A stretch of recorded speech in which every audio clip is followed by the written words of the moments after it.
Si Kenneth, matinik sa eskwela, kaya naman nakapag-ipon ng maraming medalya na gusto niya ngayong ibenta dahil hirap ang kanilang pamilya. 50 medalya na ang nakuha sa eskwela ng grade 4 student na si Kenneth.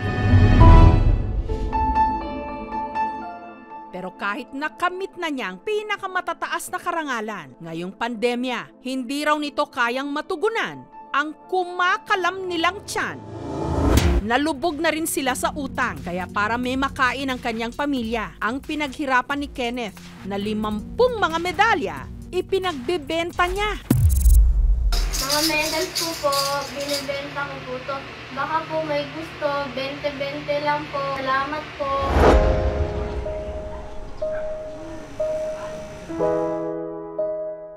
Sa maliit na kwartong ito nangungupahan sina Kenneth kasama ang kanyang ina at kapatid. Ang kanyang ina na si Cheryl, dating lady guard at nasa housekeeping din. Pero nung nagka-krisis, nawalan ito ng trabaho. Itong pandemic po, sobrang hirap po. Sunod-sunod kami nagkasakit. Nabaon ako sa utang. Sabi ko nga, ayoko magkasakit ang anak ko. Siyempre, nanay ako mas masakit sa akin yun. Bawal din ako magkasakit. Dahil paano sila kung nakahiga ako? Hindi pwedeng umasa kahit kanino. Kailangan babangon ako. Kailangan bumangon. Nahihirapan po ako nung nahihirapan po din si Mama. Iniisip ko lang po kung makakabayad pa po kami ng bayo kasi po pag hindi kami nakabayad, papalayasin po kami dito. Naisip ko po, ibenta po yung mga medals ko kasi pag pinatagal ko pa po dun sa lagayan, baka po mga lawang.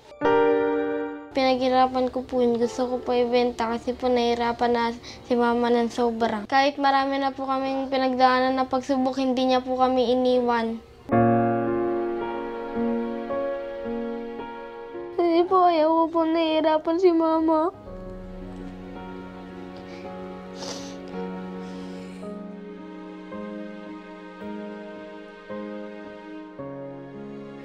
Mga medals po, binibenta ko po to. Baka po may gusto, 20-20 lang po.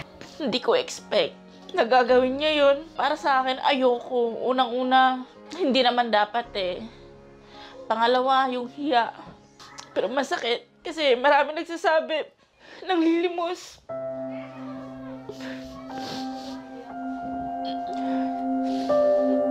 Matalinong bata raw talaga si Kenneth. Gusto ko po yung math kasi po mahilig po ako magsulat ng numbers. Lagi po yung nagbabasa. Nasa upuan lang po siya. Tutok po sa kanyang mga books. Sa math po siya at saka English, nag-excel. Minsan hindi ko na talaga sila natuturuan. Hindi ko na siya nagagabayan. Minsan nagsasabi na lang yan, Mama, may assignment po kami. Sabi ko, okay na, patingin, tuturuan kita.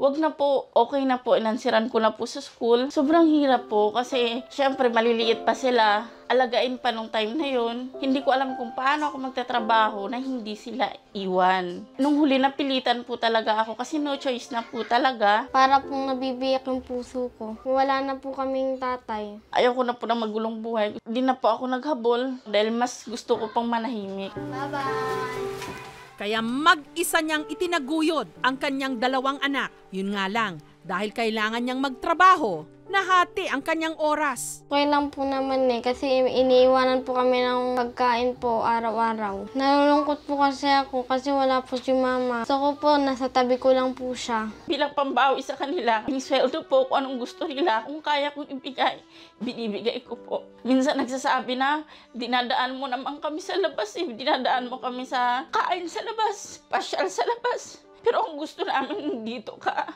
May time pa yan na day off ko. Sabi po nila, huwag tayo bumangon. Gusto ko, nakahiga lang tayong 3 maghapon. Magkatabi, kahit hindi tayo kakain, okay lang. Basta kasama ka namin. Kasi sa isang linggo, isang beses ka lang namin nakakasama. Thank you, Mama, for being kind and nice to me.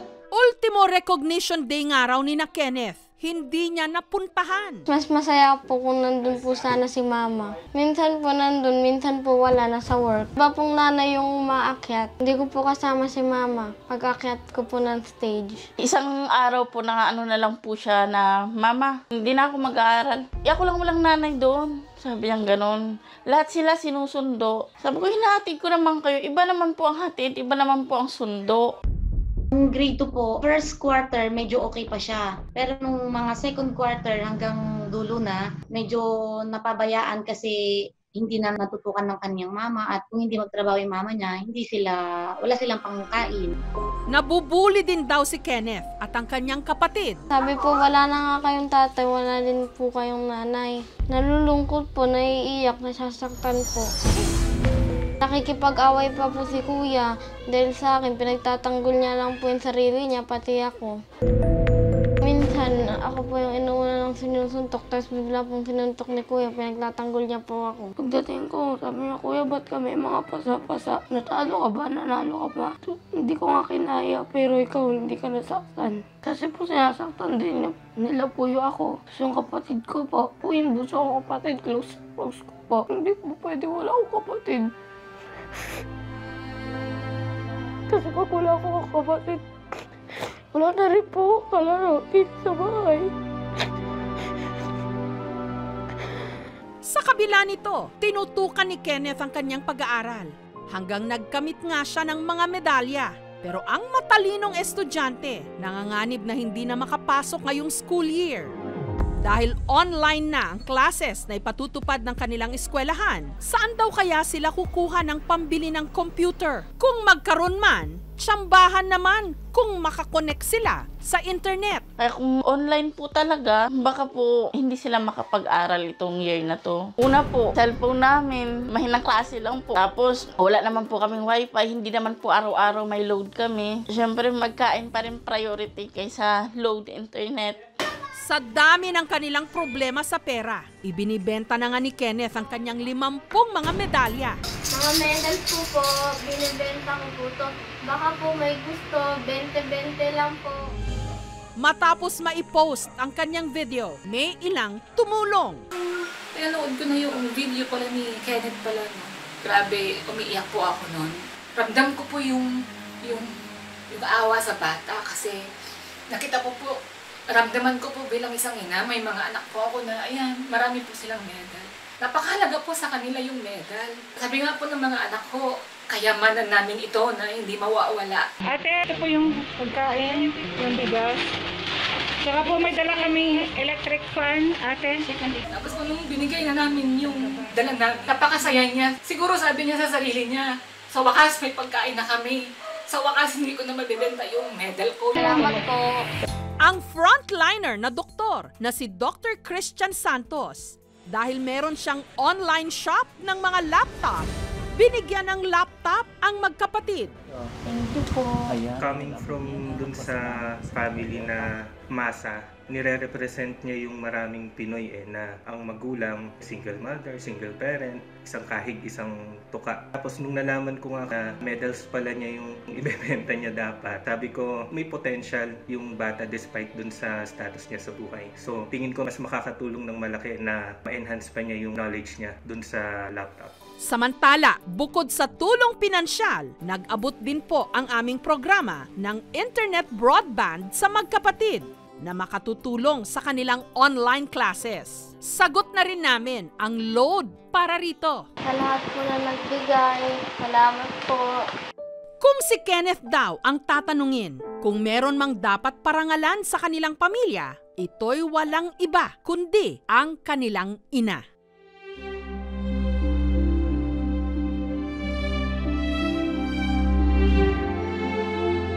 Salamat po, Mami, kasi sa dami ng pinagdaanan namin. At hindi mo pa rin kami iniwan. I love you, mahal na mahal kita. Pag masaya ka, masaya din ako. Mag-aral kang mabuti, pero matupad lahat ng mga pangarap mo. Dito lang si Mama, hindi kita iiwan. Natutuwa po, tapos Hindi ko po expect na merong taong handang tumulong na walang kapalit. May mga taong may malasakit kahit hindi nila kadugo. Sobrang laking pasasalamat ko po sa mga taong may gininto ang puso. Mga medals po, binibenta ko po to. Baka po may gusto, 20-20 lang po. Pinaghirapan ko po yun kasi po gusto ko makakapagtapos. Bibili po ako ng sarili naming bahay. Pagsubok lang po to sa buhay, kaya namin to lagpasan.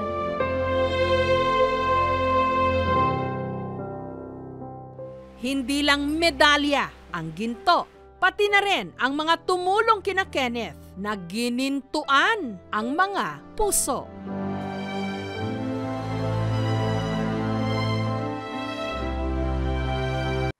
Thank you for watching mga kapuso. Kung nagustuhan niyo po ang videong ito, subscribe na sa GMA Public Affairs YouTube channel and don't forget to hit the bell button for our latest updates.